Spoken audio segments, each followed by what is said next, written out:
Welcome back. Thanks for staying with us. You're watching Beyond World is One. My name is Diksha Bisla, and this is Speed News, where we take a look at the top stories making headlines across the world.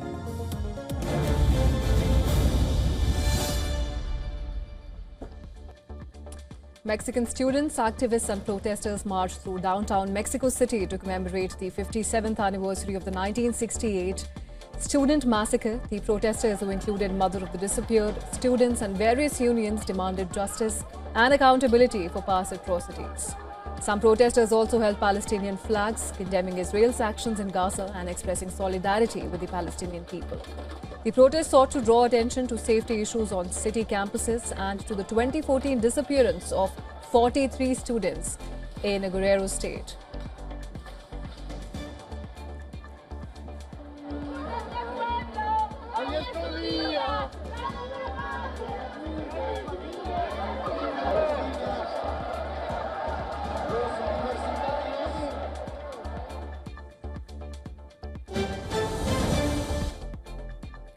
Venezuela's defense minister has denounced the presence of 5 U.S. combat planes detected 75 kilometers of the country's coast, labeling it as an illegal incursion and a threat to national sovereignty.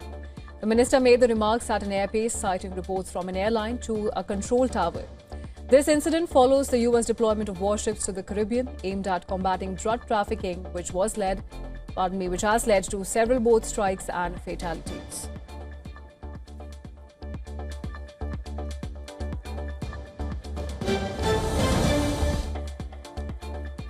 US President Donald Trump has declared that the United States is engaged in a non-international armed conflict with drug cartels, according to a notice sent to Congress.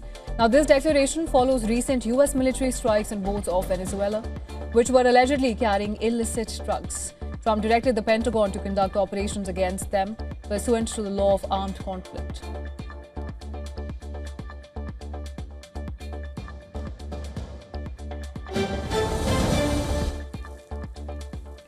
Russian President Vladimir Putin has criticized the US for pressuring India to reduce its energy trade with Russia, warning that such efforts could backfire and harm the global economy.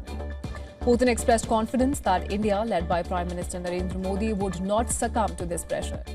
Putin's remarks come after US President Donald Trump urged India, Europe and China to stop buying Russian oil to cut Moscow's funding for its war in Ukraine.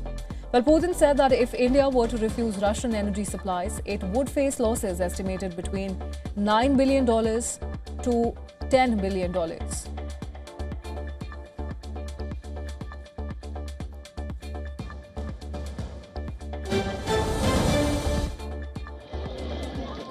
Thousands of protesters marched through Geneva's streets, expressing solidarity with Palestinians and condemning Israel's interception of the Gaza flotilla. The demonstrations turned intense when protesters lit a bonfire in the Station District, prompting police to block their path to the city centre on the Mont Blanc Bridge. Now, according to reports, police used tear gas and water cannons to disperse the crowd. The Israeli Navy's interception of the flotilla carried humanitarian aid and activists, including Swedish climate campaigner Greta Thunberg, sparked global outrage and protests in cities like Dublin, Paris, Berlin and Istanbul.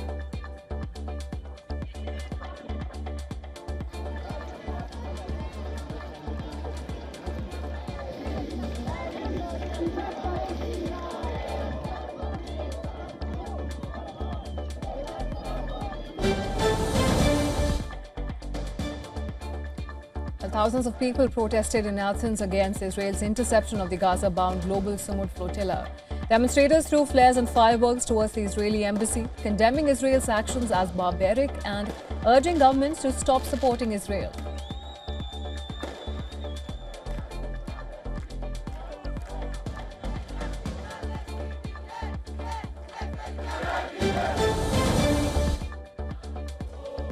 Thousands of people rallied in Rome, Italy to protest Israel's interception of the Gaza Aid flotilla, showing solidarity with the activists on board. Protesters marched towards Palazzo Chigi, the seat of the Italian government, under heavy police presence. Protesters carried banners condemning the interception, describing it as an attack on civilian solidarity efforts.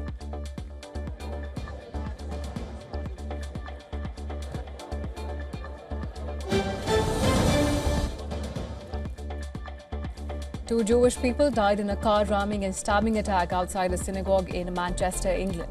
The attack came on Yom Kippur, the holiest day in the Jewish religious calendar. The attacker, identified as 35-year-old British citizens of Syrian descent, was shot dead by police after he drove a car into pedestrians and stabbed individuals nearby. Authorities have declared the incident a terrorist attack and increased security measures around synagogues in the UK. The Prime Minister Keir Starmer condemned the attack and announced additional police presence at synagogues nationwide.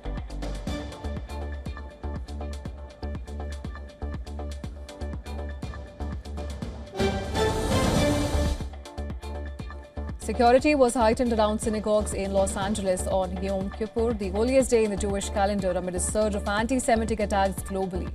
Los Angeles Mayor Karen Bass has announced on September 20th that police would increase patrols around synagogues and Jewish community centers across the city in anticipation of the Jewish high holy dates.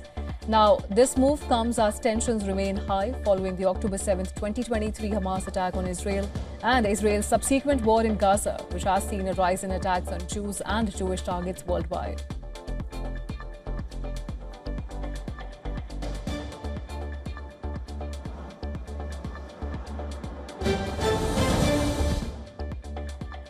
And thousands of protesters have taken to the streets in Madagascar, marching across several cities. The demonstrations come after President Andry Rajoelina's dismissal of his entire government, a move that has fueled Shukwel public anger over chronic water shortages, power cuts and widespread poverty. The protests have seen demonstrators demand President Rajoelina's resignation, waving flags and banners. The protests have been marked by clashes between protesters and security forces, with the United Nations reporting at least 22 deaths and over 100 injuries since the unrest began.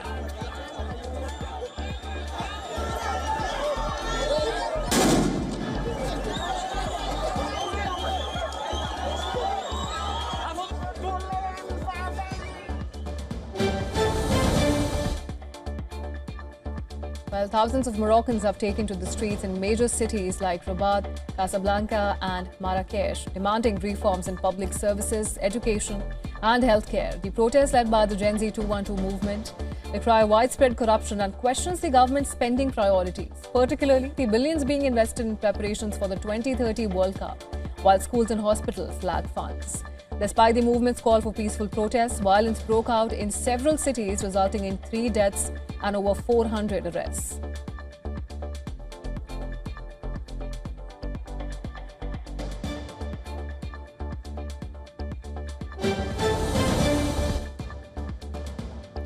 Ecuadorian gang leader Rolando Frederico Gomez was captured in Medellin, Colombia, after a joint operation between Colombian and Ecuadorian authorities. Now, he was one of Ecuador's most wanted men who had escaped from a maximum security prison in Guayaquil on June 20th by disguising himself as a soldier.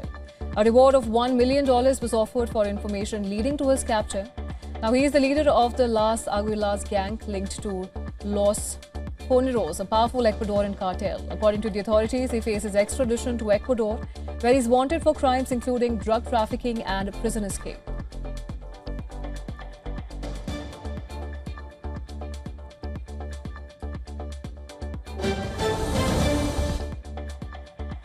Ecuador's indigenous movement has vowed to continue protests against President Daniel Noboa's government over the elimination of diesel subsidies, which has sparked widespread demonstrations and roadblocks across the country.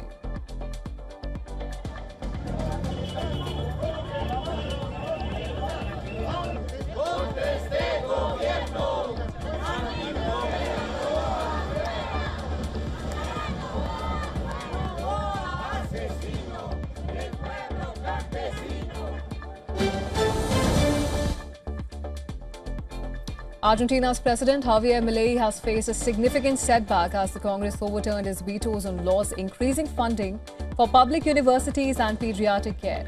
Senators invalidated both the vetoes, which had already been rejected by the lower chamber of deputies, bringing the number of laws upheld by Congress despite vehement opposition from the budget-smashing Milei. The Arham hospital workers and university students celebrate after Congress overturned Argentine President Javier Milei's vetoes.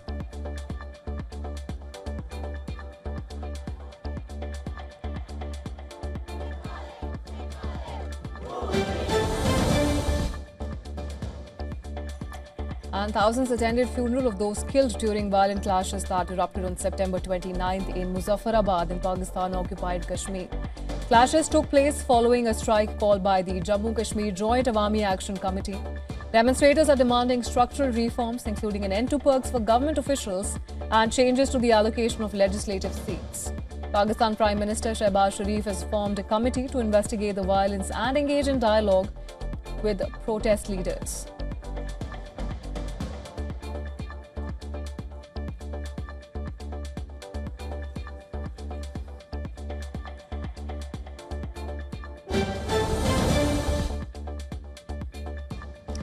A powerful magnitude 5.3 earthquake struck off the coast of Philippines, causing widespread destruction. The quake's epicenter was located 35 kilometers southwest of Ormoc City with a depth of 10 kilometers. Now, there has been no information as of yet about the possible casualties or the damage caused by the natural calamity. Homes, storefronts and historic churches collapsed in Bogo City, and rescuers scrambled to reach hard-hit areas. President Ferdinand Marcos Jr. assured swift assistance, and the government deployed medical teams and aid to the affected areas.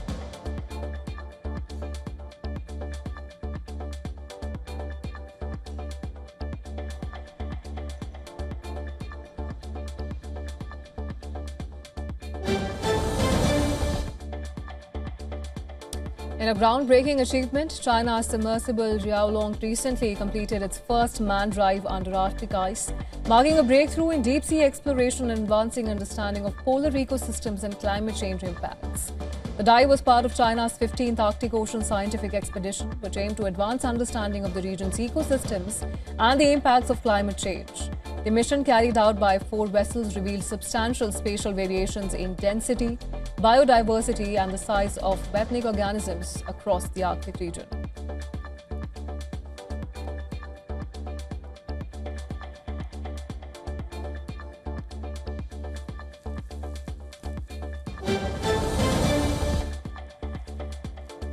A new US government report says Chinese AI models lag far behind American ones in performance, cost, security, and adoption. According to the National Institute of Standards and Technology report, Chinese models like DeepSeek are vulnerable to hacking and pose risk to AI developers, consumers, and US national security because of their security shortcomings and censorship. On nearly 20 benchmarks, DeepSeek scored lower than US models and was found to align more closely with the Chinese government's narratives. The review follows President Trump's AI action plan, who had ordered for closer scrutiny of China's frontier AI systems this year in July.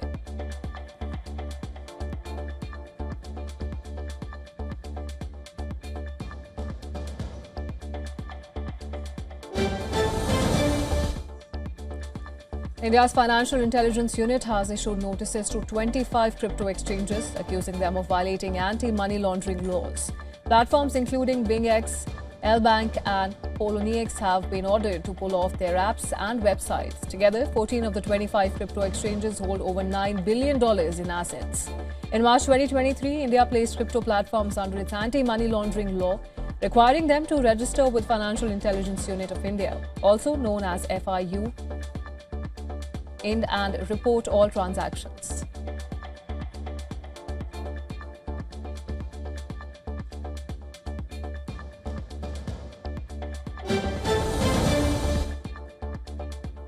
OpenAI has asked a federal judge to throw out Elon Musk's lawsuit accusing him of poaching staff and stealing trade secrets from xAI.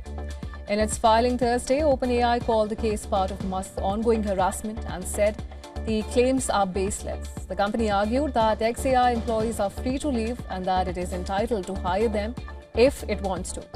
The court battle marks the latest flashpoint in the rivalry between Musk and the AI giant he helped co-found.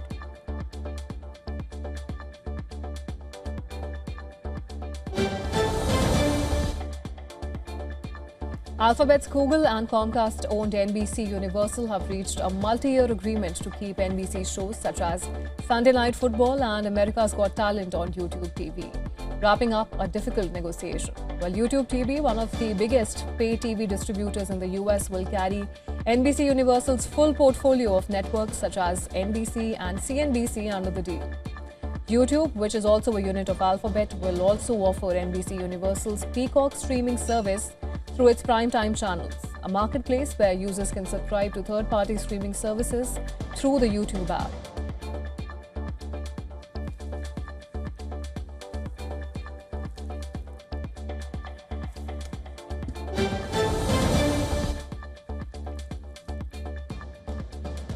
AI search startup Perplexity has launched its AI-powered web browser and is now available to everyone worldwide for free.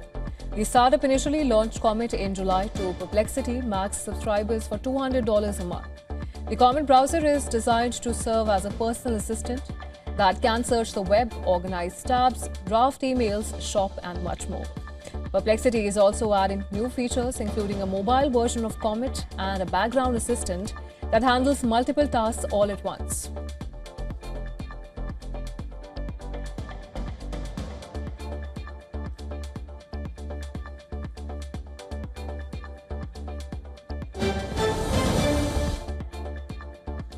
Australia's #1 telecom firm has been fined $11.87 million by the federal court for lowering internet speed plan for about 9,000 customers without informing them in October and November 2020. Telstra migrated 8,897 Belong NBN customers from plans with a maximum upload speed of 40 Mbps to a plan capped at 20 Mbps, while maintaining the same 100 Mbps download speed. Now, customers were not informed of the change at the time. Telstra will also compensate affected customers with $15 per month that they were on the reduced upload speed plan, amounting to more than $2.3 billion in total.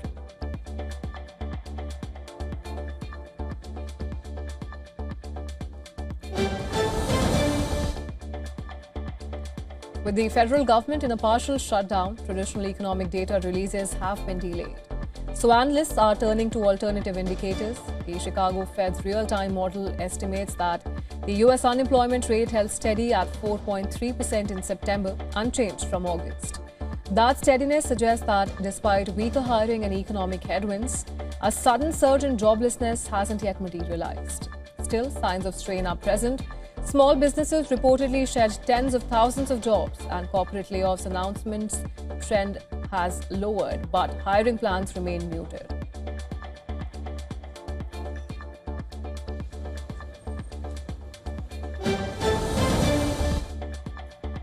Bank of Japan Governor Kazuo Ueda cautioned that global uncertainty, especially from shifting U.S. tariff policies, poses a significant risk to Japan's wage and price outlook.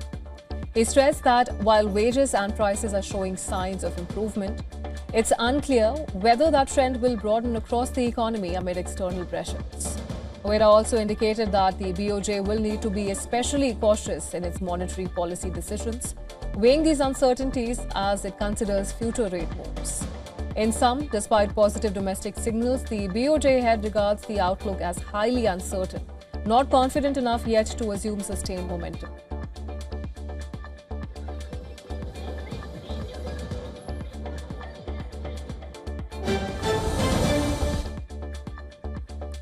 Gold is eyeing a seventh straight weekly gain, fueled by rising expectations of U.S. interest rate cuts and growing uncertainty from the federal government shutdown.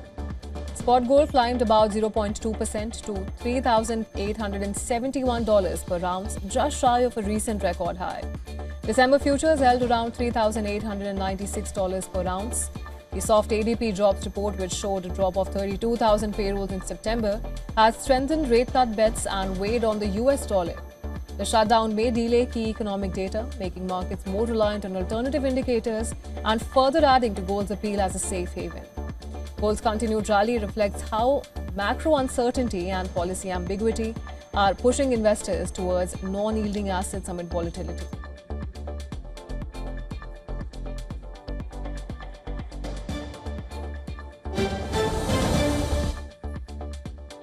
Oil prices edged up slightly on Friday after 4 days of decline, but both Brent and US crude are heading for their biggest weekly drop since June.